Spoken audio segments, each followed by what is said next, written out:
From the University of California's California-China Climate Institute, this is Climate Dialogues with Jerry Brown. In Episode 1, Hal Harvey, CEO of Energy Innovation, a San Francisco-based energy and environmental policy firm, joins Institute Chair Governor Brown to talk about the energy transition. For decades, Hal has been helping the U.S. and the world make the shift to renewable energy and more energy-efficient cities, homes, and buildings. Listen to their conversation now. And it's a great pleasure to talk with you, Hal. You've been at this business of energy and climate change for decades, and I've been watching that, and I've had the pleasure of talking to you on a number of occasions. So here our topic is climate change, what we can, what we should do about it. It's appropriate that today our President Biden launched a number of executive orders putting America on the real path to confronting honestly the threat of climate change. So let me get right to the heart of the matter here. And that is, as I frame it, what are we going to do about climate? When I say we, really the nations of the world, what are we up against? What's our task? How are we going to do it? And how will China and America play their respective roles? And what are the obstacles? And how are we going to overcome them? That's the big picture of our 30-minute. So we're only going to take a small part of that, obviously. But why don't we start with China and the U.S.? What's our task, and what are some of the obstacles? Those are great ways to start. China and the U.S. are respectively the largest and the second largest emitters of carbon dioxide on Earth, and historically, the United States is the largest. So these two countries have both a special obligation and a special opportunity to turn things around. The key words that I always go back to are speed and scale. We need to essentially remake the industrial economy. We need to rethink our power system, transportation, buildings, and industry. And there's no policy that's going to succeed if it doesn't transform one of those sectors in the energy space. And energy is more than 80% of the problem. So you could fairly ask the question, how much of China's coal-fired power plants, for example, are going to be replaced by wind and solar in the next 30 years? Or symmetrically in the US, how fast will we shut down our own coal fleet? Same with transportation. We can't be running around in internal combustion engine cars powered by petroleum for more than the next decade or so without busting through any reasonable climate budget, any carbon budget.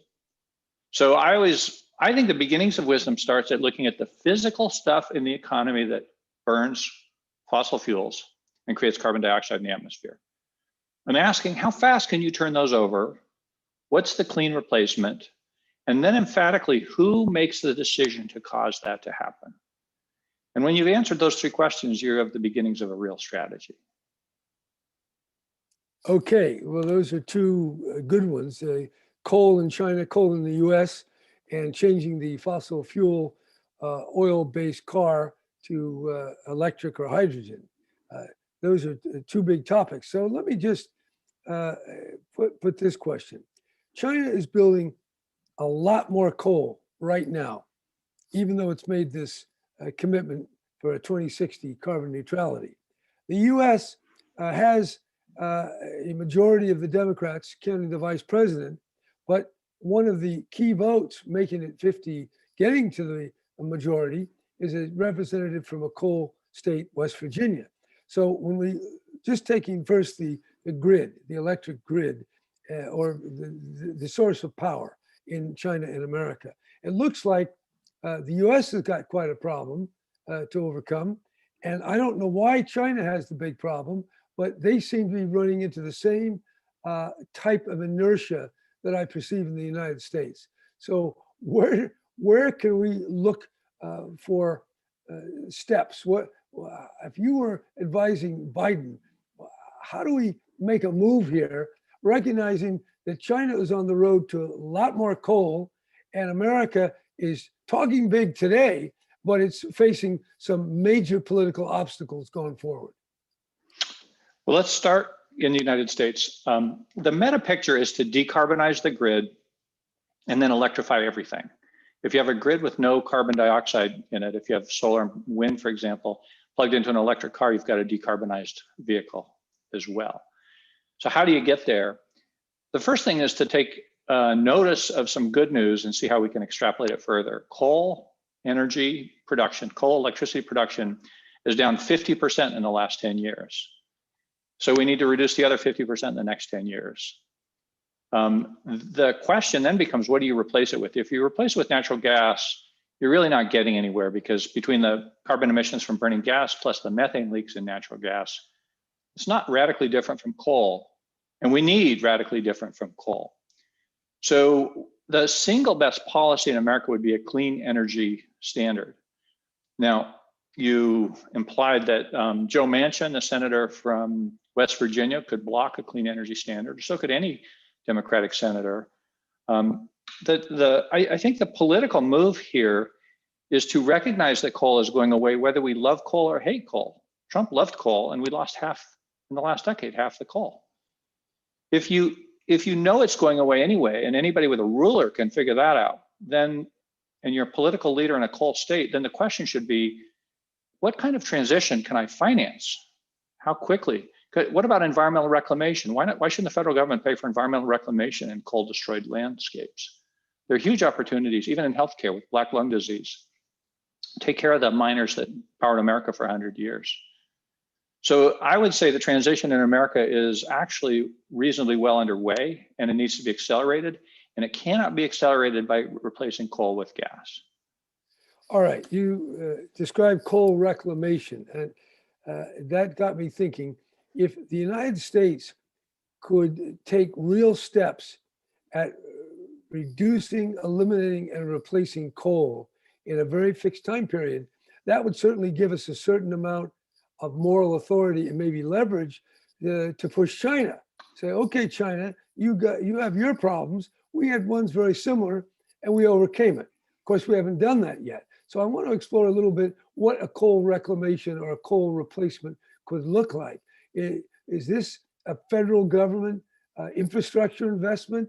Is it, it seems like an industrial policy that's going to take an enormous role for the federal government to provide suitable jobs for the people that might lose and that will lose, and then enough stimulus going forward that there will be an abundance of new job opportunities for people. So taking those in turn, again, we need to recognize and respect the fact that a number of states have sacrificed their landscape and the health of their people to power America for a century now. And we cannot continue down that route. So I would say environmental reclamation of any coal mine or coal-fired power plant area can reasonably be paid for by the taxpayer. It's not that much money. The nice thing is it creates jobs in the exact states with the exact people who are no longer producing coal. I would put in health clinics as well.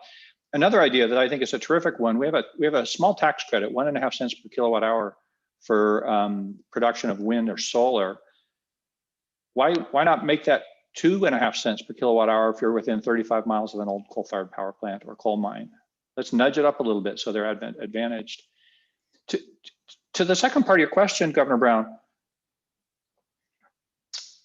if we doubled the rate at which we install wind and solar countrywide, we would offset all the rest of the coal by 2030.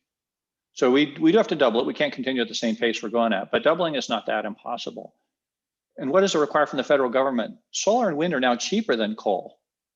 That's great news, but there's a whole bunch of obstacles to deploying more solar and wind, having to do with transmission access, especially, and enough transmission lines. We have to build up the infrastructure to deliver clean energy to Americans.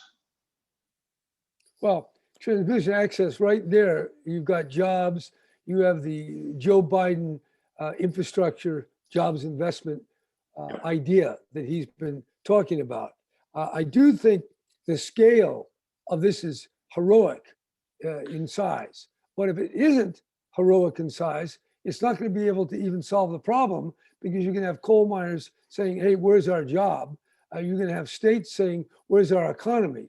But if somehow we could go from this neoliberalism, political modesty, to some Rooseveltian vision, where with a new deal of serious comprehensive investment, we could make it worthwhile to get off coal. Now, let me, and the transmission lines, and I guess all the regulatory software, digital management that will all take to integrate the intermittent kind of sources to replace these more permanent baseload power. So with that, is solar and wind, is that, those are our only two? What are there others? Is it a time frame question, or what? I mean, there's nuclear, there's, some people call it fusion, some people are very doubtful of that, geothermal, certain kinds of storage that would make quite a difference in our renewable energy portfolio, all of that. So enlighten me a little bit on the path forward, actually, besides wind and solar, or is that it? So today, wind and solar is not only competitive, but cheaper than 85% of the coal plants running in America. To build a brand new solar farm or wind farm is now cheaper than simply paying the operating costs of an existing coal plant. That's a big deal. But if we look to the near term, offshore wind is another huge deal. The winds blow offshore much more constantly and at much higher speeds. The biggest offshore wind towers are now almost as big as the Empire State Building. They're just enormous, because when you're offshore, you don't have to worry about driving the blades down the windy roads and so forth. So offshore wind is the next huge opportunity. I can't emphasize enough how big it is. England is taking advantage of it already. Beyond that, it requires more technological development. Geothermal energy is essentially limitless, but it requires a way to inexpensively drill through very hard rocks in order to be cost effective. So that maybe could be done with lasers or some combination of laser and mechanical energy. It's not there yet. It's not cost competitive yet. There's solar thermal panels. When you were governor, of course, the biggest one was built in Southern California. It's also not cost competitive, but it's not way out of the money yet. It could get there, I think. The longest term is what might be a future for nuclear energy, fission or fusion. Right now, nuclear energy bids are about 20 times higher than wind or solar bids. So today's commercial products simply don't compete. They need a fundamental rethink, fundamental restructuring. That costs probably $20 billion simply in R&D to introduce the small modular nuclear reactors. And what they say about fusion is it's the energy source of the future, and it always will be. There's a really great fusion reactor that's helping out a lot already. It's called the sun, and it's exactly the right distance from us to avoid trouble. Does anyone ever think of the idea of photovoltaics in space? In the late 70s, that was an idea that some people proposed. Has that been disproven as a possibility? It's just the costs are 10 times higher than doing it on the ground. You get a little more gain because you're not in the shadow at night, and you don't have the atmosphere to go through. But we have these things called deserts that are ideal places for solar energy right here. But again, there we have desert animals of one kind or another that compete for space. Do you think that that conflict is much of a showstopper or easily resolved? What I would say is set very strong ecological standards. Even with very strong standards, there's plenty of space for renewable energy. But I think the government should pre-zone so that there's green areas where it's fine to build renewable energy. There's red areas where you should never even think about it. And then there's yellow areas where you have a long conversation.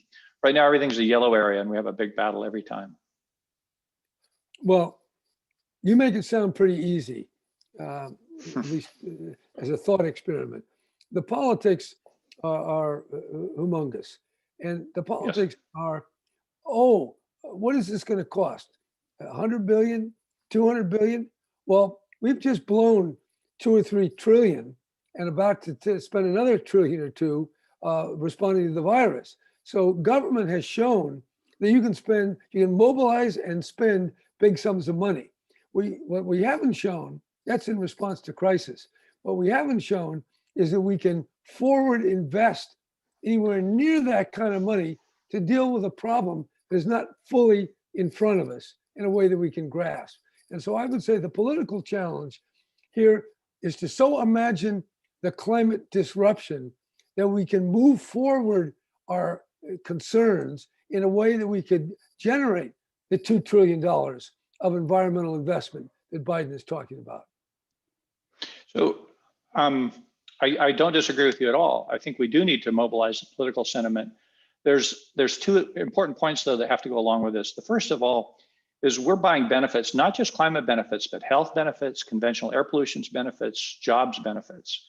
The benefits are fantastic for a clean energy world. The other point is that many of the changes simply require standards rather than cash. And under your administration, you passed Title 24 building codes, for example. What was that, 35 years ago? And since then, buildings in California became almost 80% more efficient as a consequence. California passed clean car standards. The rest of the world followed them. That didn't cost us any money. You passed refrigerator standards, refrigerator efficiency standards. Refrigerators now use 80% less energy than they used to. So we can tell the utilities in America, we need 80% carbon-free electricity by 2030. And they should be competitive about how they get it, but it just doesn't have to come out of the taxpayer's pocket, is my point. All right. You've told, by the way, Title 24, the building standards, was initiated. First of all, there were ideas around before I became governor in 1975. Then the Energy Commission, which was created by Ronald Reagan, the governor preceding me, went into effect the day that I was inaugurated. I then set up the Energy Commission. And from that day to the time when these new energy efficiency standards went into effect, that was 9 years. Okay, 9 years. That's in part technical, in part bureaucratic, and quite frankly, part political resistance. So yep. This is not for the faint of heart here. And in like said, is next stage here between now and 2030, getting 40% emissions below what they were in 1990. Tell us a little bit about where we are and how hard that's going to be. Let me say one word about the building codes. I can't resist. You inserted some magic in them, which is they get tighter every 3 years through a scientific process, scientific and economic process. So even though they were passed when you were the youngest governor in California's history, they've been getting tighter through every governor since. And that continuous improvement should be embedded in all of our climate legislation. So we don't have to try to use political bandwidth for every stair step of improvement. It was a brilliant move. It needs to be replicated. So California has, I think one could argue, the most comprehensive set of climate policies of anywhere in the world except maybe Norway. And Norway has an infinity of free or low-cost hydro. We have policies for every sector. All that said, and we're on a pathway toward, but not to, carbon neutral by 2050. We need to do a few more things. The recommendations I would offer are to reach 85% clean energy by 2030. So 10 years from now, 85% clean electricity on the grid. I'm confident that can be done in California. We're well along the way. That's something the Public Utilities Commission or the legislature could make happen. A second thing I would do is prohibit natural gas hookups in new buildings in California. We can't afford to burn fossil fuels at scale and have a safe climate. They don't go together. And so California, with the advent of heat pumps, you don't need natural gas. With the advent of induction stoves, you don't need natural gas. There's a much better way with heat pumps powered by the grid to condition our buildings. A third idea, which is more experimental, is to expand the Buy Clean program. I think you signed that into law as well, Governor Brown, which commits the state to purchase its raw materials from the cleanest, I think it's the cleanest 20% or cleanest 25% of product on the market. That can be expanded to more materials and tightened up so that the review periods are faster. And then finally, I would say the cap and trade program in California should issue fewer and fewer permits until we are on that trajectory of zero by 2050. I'm confident we can get there. These are actually relatively modest steps compared to what we've done. I would also say finally that California has to succeed, because if we cannot succeed with all our ingenuity and all our wealth and all our progressive politics, it's fair to ask who can. We need to set the example. All right. Well, you did say, though, it's going to be pretty hard to get to 2030. And let me give you an example. You mentioned cap and trade. Yeah. The cost of carbon, the price of carbon in our current cap and trade, I think somewhere around $18, $19, $20, something in that area. Yeah. Okay, it's got to go a lot higher to really get some get incentives going in the private sector. Problem is, as you said, take out the allowance. That means increase the price, and when you increase the price, it flows through to people, to consumer, to politicians. And they will then jump on that and say, it's a gas tax, it's a consumer tax, it's unequal. And so that's lurking out there, which we quite frankly in California have modulated the cap and trade, so we have avoided the political backlash. But to make real progress, we have to have a cap and trade that bites harder. In order to do that, we need the political support, not just in California, nationwide. And that really gets to the heart of the matter. You've laid out the technical possibility.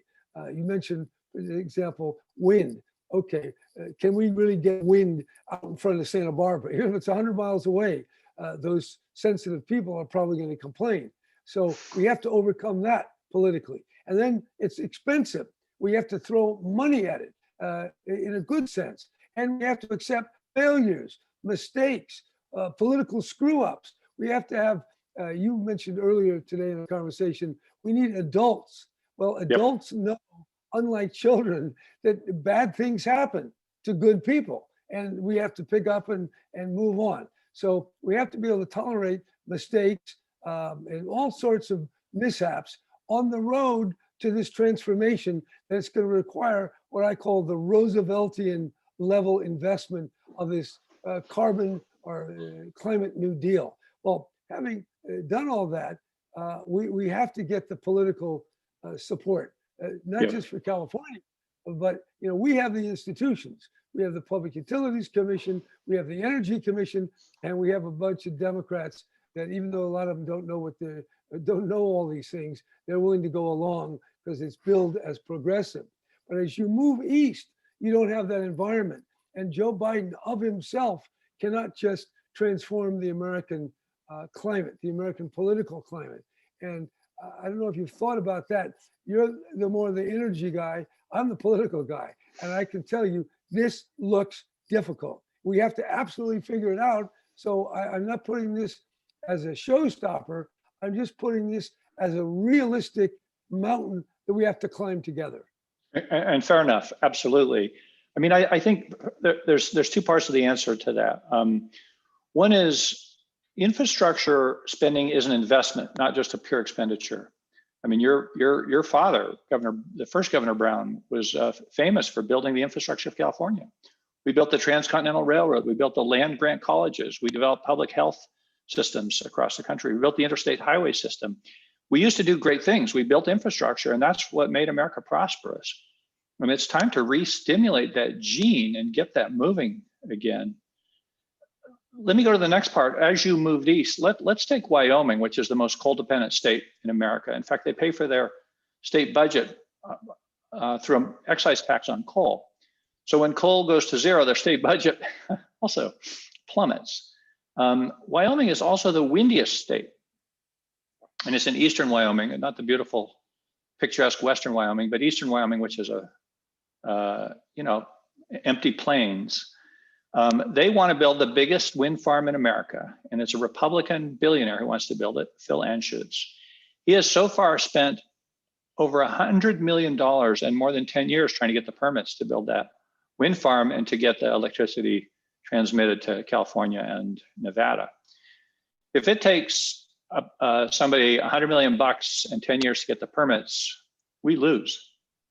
So there needs to be a practical partnership between developers and governments, not one that sacrifices the environment, but one that speeds up acceptable projects. And I know you tried to do that by hooking our grid up legally with broader, more states. That's the kind of thing that's going to require more oomph. The reason the governor of Wyoming wants to do this is he needs to pay bills and he needs to employ the men and women that used to work in the coal mines and the oil fields. And they could be building that new wind farm right today if we cleared the road for them. All right, and clearing that road is extremely difficult, as it will be to really move in the direction of 2030. That we have to set a goal that's short term, and then we have to go about meeting it, and it takes a mobilization far beyond what California is. In California, to many of these legislators and Congress people, is a joke, or it's the bad country. It's all these kooky kind of lefty progressives. So we have to be able to, Democrats, intelligent Republicans, business people, we have to mobilize all the political will we can so that Washington can really lead this country, just like Roosevelt did. But we're not in a depression. We're in a slow depression, as it were, a slow disruption from climate. Let me just jump in the few minutes we have over to China, because I wanted to make the point, and you made it very eloquently. We can make it, but we have, it's going to be very difficult. How about China? Do they have an analogous inertia to overcome like we do? They have a different kind of inertia. I sometimes say that Chinese situation is a race between good and evil evil has a head start, but good is moving faster. And by evil, I mean the carbon intensive fuels, and good being the clean ones. So California has almost twice the CO2 emissions as America. Still less per capita, half as much per capita, or less than half as much per capita, but an enormous amount. And they've built their economy significantly on core industrial products like steel and cement and aluminum and pulp and paper and glass. There's some good news, and there's some bad news, and there's some strategies. The good news is the government is run by scientifically informed leaders. They recognize that northern China is going through droughts. They have sandstorms in Beijing now because of desertification. And southern China has incredible threats from flooding. They get it. Climate change is not an abstract problem for them. It's a today problem. They also have by far the world's largest production of electric vehicles, solar panels, and wind turbines. And they've built more than anybody else. And they build it faster than anybody else. And right now, the 14th five-year plan is being drafted for China. And it looks like it'll have a lot of very strong environmental commitments in it. The bad news is they have so much old industrial facility and old coal-fired power plants and coal-fired burners for industrial equipment that the pollution levels are staggering, and it's going to take time and effort to turn it around. Now, China can turn things around rapidly when they want to, and they need more encouragement, more help to turn it around quickly. They need to triple the rate at which they install wind and solar. They need to stop building coal altogether, and they need to make commitments to do that today, not 10 years from now. So this is a decision-making moment in China. There are indications they're going to go the right way. Will they go far enough, fast enough? No. Will they come close or closer than we expected just recently? I think so. Well, there you've laid out the great challenge, and it's compounded by the differences between China and the US. The Communist Party as a vital element of Chinese governance versus the free enterprise, democratic type of democratic governance in the United States. So we have these differences, and then overall the other hot issues which we all know about. So we have this strong force, particularly in the Republican Party, but also in the Democratic Party, to be very hostile because of these other issues, Taiwan, the Uyghurs, Hong Kong, various forms of repression. Now, however serious, and they are serious, but however serious you rate those, they're not as serious as a disruptive climate getting worse and worse over the next years and decades. So the great challenge here is, how do we align with China at a time when the hostility to China has never been higher? In my lifetime, I've never seen so much anti-Chinese expression on the part of politicians. So whatever basis that there is, and there is certainly a certain amount of basis there, it pales in comparison to what we have to do in dealing with climate. And there is the challenge for Joe Biden, for Nancy Pelosi, for Senator Schumer, to mobilize the cooperative spirit in the face of all this conflict. And with this the only issue, it would be a tremendous challenge. But we have lots of other challenges. We have the nuclear, we have cyber, we have poverty, we have all these nationalisms that are going on in many parts of the world. So there it is. Climate is a focus that, as we look at it, we sense our common participation in humanity. That's what I call planetary realism.